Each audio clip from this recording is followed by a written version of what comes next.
Olá, tudo bem? Eu sou a Valquíria e hoje nós vamos fazer uma análise sobre a verdadeira obra-prima que é Crime e Castigo, do Dostoiévski.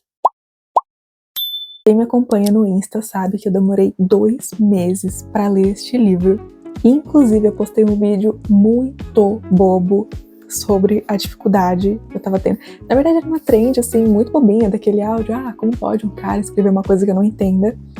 E aí eu escrevi, ler Dostoiévski é tipo aquele áudio, e viralizou, e super viralizou. E nos comentários abriu o maior debate sobre se é fácil ou se é difícil ler Crime e Castigo, sobre outros livros do Dostoiévski, sobre a literatura russa em si. Virou o maior debate. E o que eu tenho a dizer sobre isso não é um livro fácil, não é um livro difícil, mas a interpretação exige esforço. E eu digo isso no sentido de eu consegui ler e entender a história. Eu só não consegui entender por que certos personagens agem da forma como eles agem, qual é a necessidade de algumas situações específicas e o principal, que é o que estava acontecendo com Raskolnikov. Por que ele estava passando pelo que ele estava passando, o que queria significar e tudo mais. Ou seja, eu consegui ler a história de A a Z tranquilamente, mas a interpretação foi a parte mais difícil para mim. Tanto que quando eu terminei o livro, eu precisei fazer o maior estudo. Tive que ir atrás de pessoas que já leram, algumas resenhas, ir atrás de entender mesmo o que estava acontecendo aqui. E eu cheguei em algumas conclusões bem interessantes, que é o que eu vou comentar aqui nesse vídeo com vocês. Observação importante. Eu vou tentar o máximo possível não entrar em detalhes da história para não estragar a experiência de quem ainda quer ler. Mas, ao mesmo tempo, eu não vou deixar de comentar pontos interessantes para quem já leu. Ou seja, já deixo avisado aqui que pode sim conter spoiler. Mas, se você seguir até o final desse vídeo, você não vai ter a sua experiência estragada. Eu apenas vou te ajudar a entender o que vai acontecer no livro. Combinado? E eu já aproveito o espaço para pedir para você se inscrever aqui no canal, curtir esse vídeo caso ele seja útil para você. Me segue nas outras redes também, porque eu te garanto que fazer um vídeo desse dá trabalho, mas eu dou meu máximo para entregar o melhor para vocês. Então vamos lá.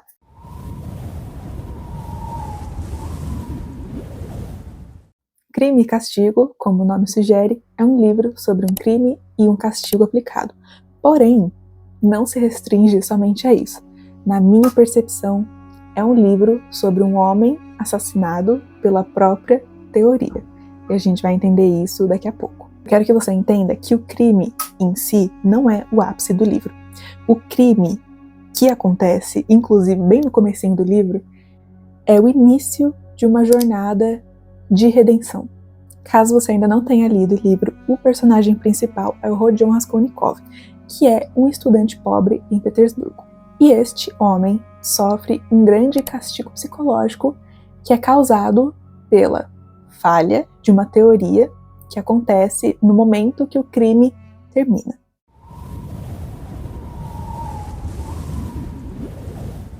Desde o comecinho do livro a gente percebe que o Raskolnikov, ou em alguns momentos eu vou chamar ele de Rodya, a gente percebe que o Rodya é um homem um tanto quanto peculiar, e ele sustenta uma tese que divide a humanidade entre homens ordinários e extraordinários. Os homens ordinários se refere à maioria. São homens que são mais submissos, conservadores, são homens obedientes, ou seja, são homens moralmente, fica com essa palavra, homens moralmente coerentes, corretos. Temos também os homens extraordinários, que são uma pequena elite.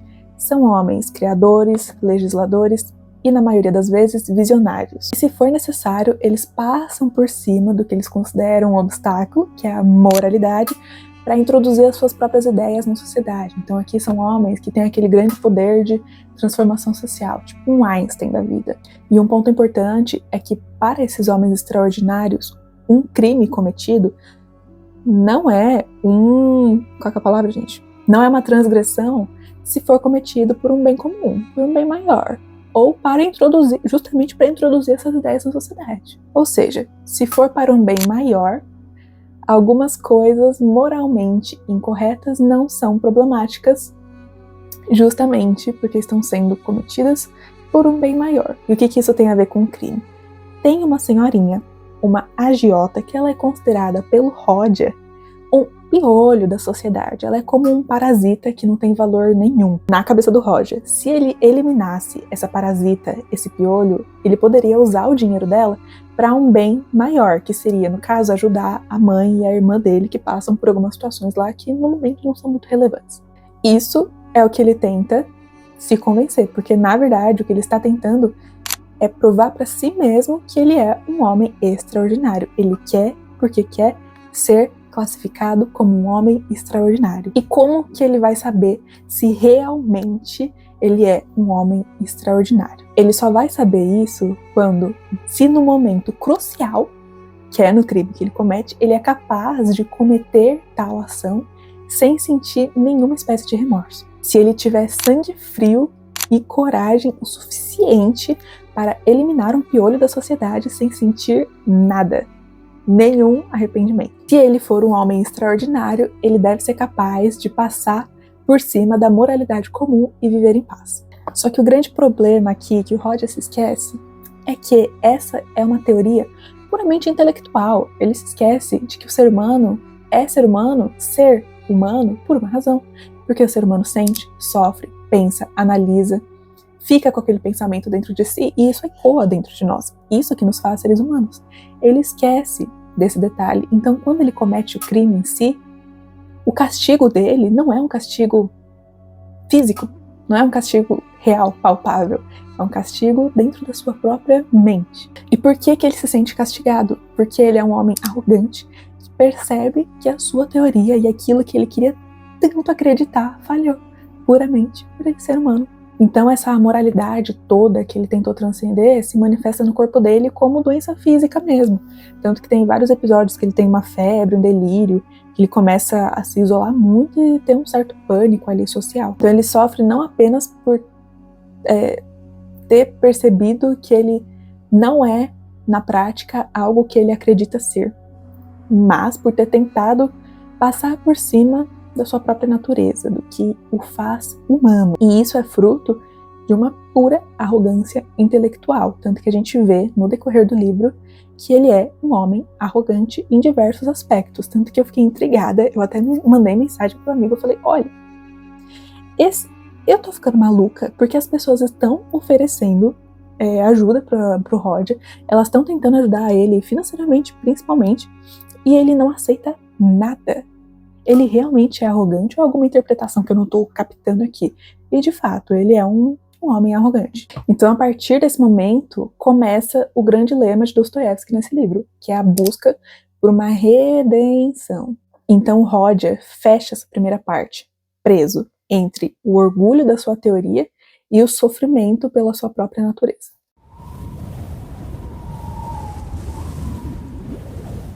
Até aqui estava tudo bem. Só que aí Dostoiévski começa a apresentar alguns personagens muito importantes pra gente, que foi quando começou a me confundir inteira e que eu tive que ir atrás de algumas pesquisas. Primeiro, a gente começa com a Sônia. Sônia Marmeladovna é uma mulher que se prostituiu para tentar ajudar a sua família. Ela também é uma mulher que sofre. Durante a leitura eu via ela como uma florzinha. Ela sofre, só que a diferença entre ela e o Roger, que também sofre, é a filosofia por trás desse sofrimento. É o que motiva esse sofrimento todo. Tanto que ela e o Roger são bem parecidos mesmo. Assim, em relação a algo que aconteceu com eles e como eles processam tudo aquilo. Então, o crime e o castigo deles. Assim, claro, não estou dizendo que ela cometeu um crime, mas o castigo dela é lidar com as consequências disso, que fazem ela sofrer e muito, assim como o Roger, que também sofre muito, mas ambos têm formas diferentes de lidar. A Sônia é uma mulher que acredita muito no sacrifício de amor, numa aceitação mais humilde de se perdoar, de aceitar o que aconteceu e lidar com isso. É uma mulher de fé e muita compaixão. E ela, justamente por ser uma mulher de fé, ela é apresentada como uma mulher que mantém a sua alma intacta por meio da fé. E ela apresenta essa fé pro Raskolnikov. Só que o Raskolnikov é um homem arrogante, intelectualmente e, assim, lidar com as pessoas também, ele é bem arrogante, ele se isola, ele tem muito orgulho e ele perde a sua humanidade ao ficar negando a sua culpa. Porque, importante, ele não confessa o seu crime em momento algum, e isso aumenta o sofrimento. Porém, a Sônia sabe que algo aconteceu com esse homem, e ela oferece esse caminho de redenção para ele, de assumir a culpa, do que eu comentei, da aceitação humilde. Então, assuma a sua culpa, aceite o que você fez e se conserte através da fé. É justamente a interface, o espelho da humanidade que o Rodia negou e permanece negando.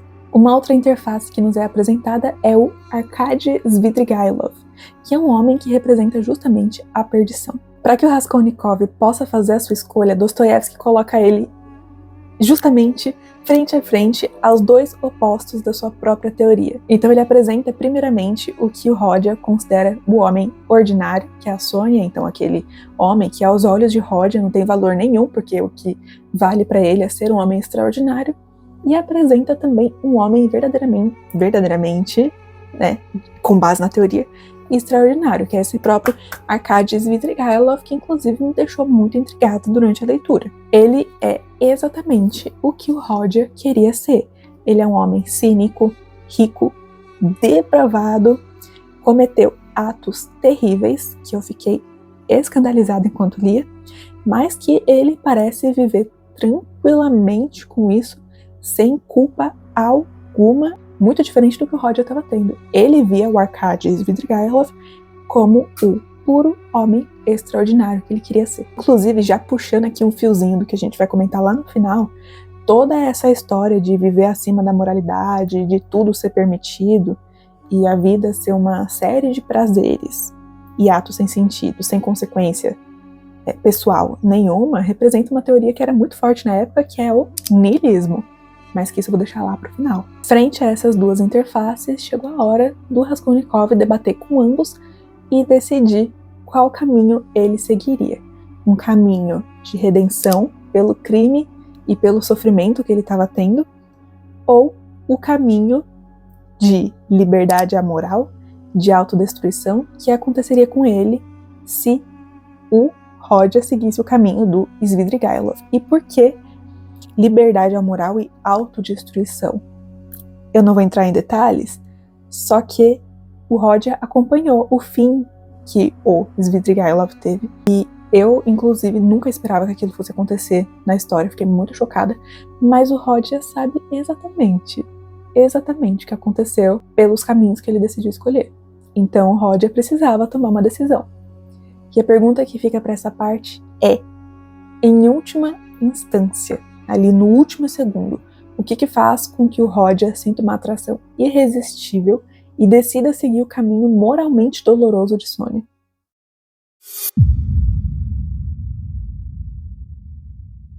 Toda ação tem uma consequência, certo? Lembra que eu comentei sobre a mãe e a irmã do Rodia lá no comecinho? Então, quando ele percebe que ele destruiu as duas, que elas estavam absolutamente destruídas mesmo, quando descobriram tudo que o Rodia fez, ele percebeu que aquela teoria, aquela ideia de ser um homem extraordinário e acima de tudo, de todos, que ele tanto se forçou a sustentar e que levou ele a cometer um ato horrível, na verdade, é uma abstração cruel, é uma verdadeira ilusão. E aqui ele percebe que a sua teoria falhou não só pelo fato de ele não ter conseguido suportar a culpa, muito diferentemente do Arkady, que fez coisas horríveis e conseguiu suportar essa culpa, mas porque a realidade do sofrimento humano, né, ser humano que sente, que sofre, tanto dele quanto dos demais que estavam ao redor dele, é muito mais poderosa do que qualquer outra justificativa intelectual que ele tentasse sustentar com toda aquela teoria. Ou seja, nenhuma teoria é capaz de impedir o ser humano de sentir. Ai, Valkyria, mas e o Arkady Svidrigailov? Ele foi capaz de não sentir. Tudo bem, ele não sentiu, mas como eu comentei, algo terrível aconteceu com ele. E eu não vou comentar aqui para não estragar a experiência de quem vai ler ou de quem tá lendo ainda não chegou. Mas você que leu, você sabe do que eu tô falando.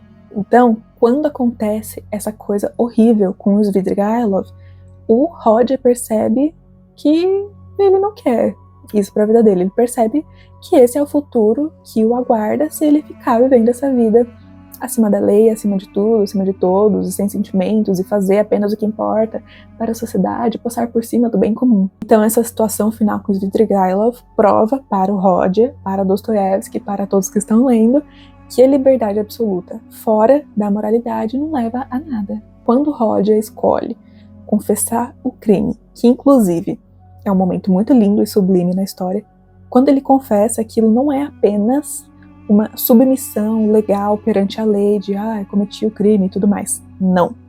Também é um ato de humildade espiritual que a sua própria teoria não permitia. Até porque, se ele fizesse isso, ele estaria sendo um homem ordinário, não um homem extraordinário. No final, ele escolhe ali o sofrimento redentor oferecido pela Sônia, né, como a gente já falou, através dos caminhos da fé e da aceitação, em vez do isolamento e do orgulho da razão que ele tentava alimentar tanto. O momento da confissão liberta ele de um tormento psicológico ali imediato que ele passava, só que o verdadeiro renascimento dele só vai acontecer um tempo depois, na Sibéria, no epílogo do livro.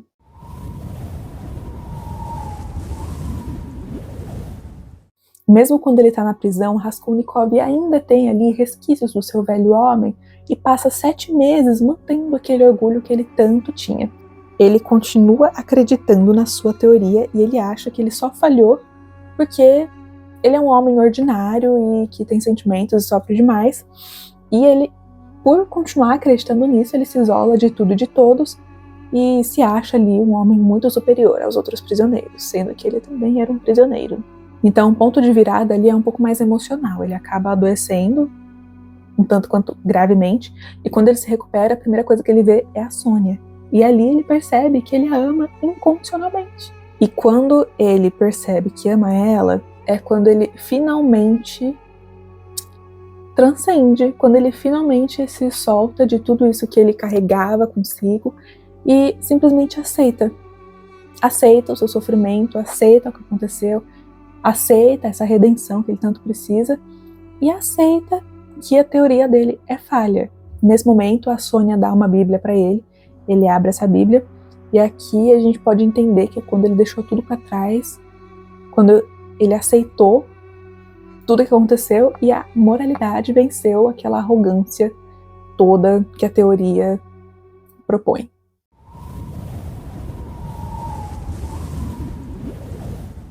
É uma verdadeira jornada esse livro. É algo, assim, que agora eu entendo de verdade por que esse livro é um clássico e por que ele entrou na lista dos livros que o Bolsonaro pode ler para diminuir a sua pena. Mas temos alguns comentários finais que dão uma enriquecida na história e que eu acho muito interessante a gente comentar aqui. Primeiro, a personagem Porfírio. Lembra no comecinho que eu comentei que o castigo do Roger não foi um castigo legal perante a lei, mas sim um crime psicológico? O Porfírio era o homem que tinha o poder de aplicar este castigo legal no Raskolnikov. Desde o começo, ele percebeu que tinha algo errado ali.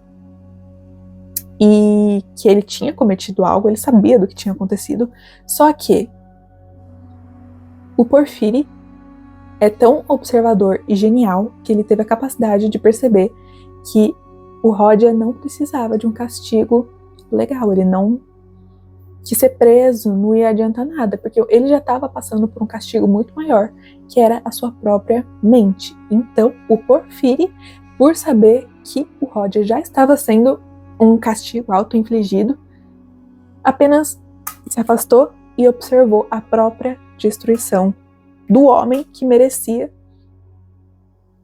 ali um castigo legal, entendeu? Ele sabe que o Roger não é um assassino comum, um assassino em série, um homem que de fato tinha uma intenção de matar e tudo mais. Ele percebe que o Roger é um homem que sustentava uma ideia muito errada, que foi totalmente movido por uma arrogância e que, como consequência, já estava sendo castigado, sofrendo por isso. Então, tanto que tem uma parte que eu acho que é quando o Porfírio percebe que o Roger não tem estômago para aguentar a própria teoria, que é quando eles estão debatendo ali, e o Porfírio até chama o Roger para se tornar sol, né, no sentido de, deixa tudo isso pra trás, transcende logo, no sentido de, vire um novo homem, vamos viver uma nova vida.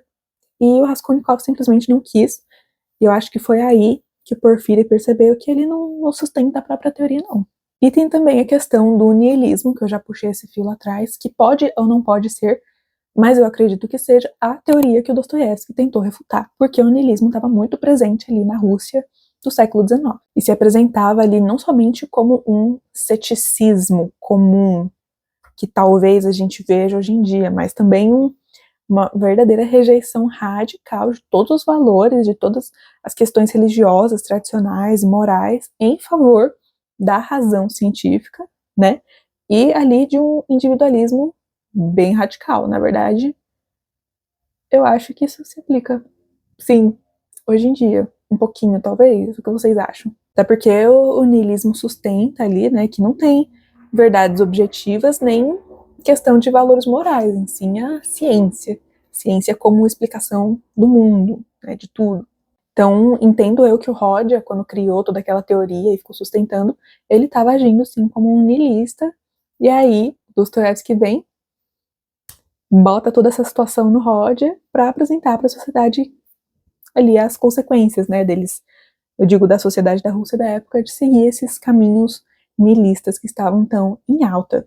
Eu diria que este livro abre um grande debate sobre a sociedade de hoje em dia, sobre até que ponto algumas questões ali que foram apresentadas no livro se apresentam hoje em dia. Mas não é algo que eu vou me ater nesse vídeo. Se você concorda comigo que dá para trazer toda essa situação para os dias atuais, comenta aqui embaixo. Se não, comenta aqui embaixo também. Mas, caso vocês queiram, pode se tornar uma discussão de outro vídeo. A minha avaliação do livro não poderia ser diferente de um amei. Com certeza absoluta tá na minha lista de favoritos. Todo mundo que me pergunta, eu indico esse livro. E eu não vejo a hora de ler mais clássicos. Se todo clássico for tão bom quanto Crime e Castigo, então, meu Deus, eu quero ler todos os clássicos do mundo, não somente os russos. Espero que vocês tenham gostado. Se tiverem gostado, não esquece de se inscrever aqui no canal, de deixar um joinha, de compartilhar com quem possa gostar desse vídeo também. Me segue nas minhas outras redes, vou deixar aqui para vocês. E nos vemos no próximo vídeo. Tchau!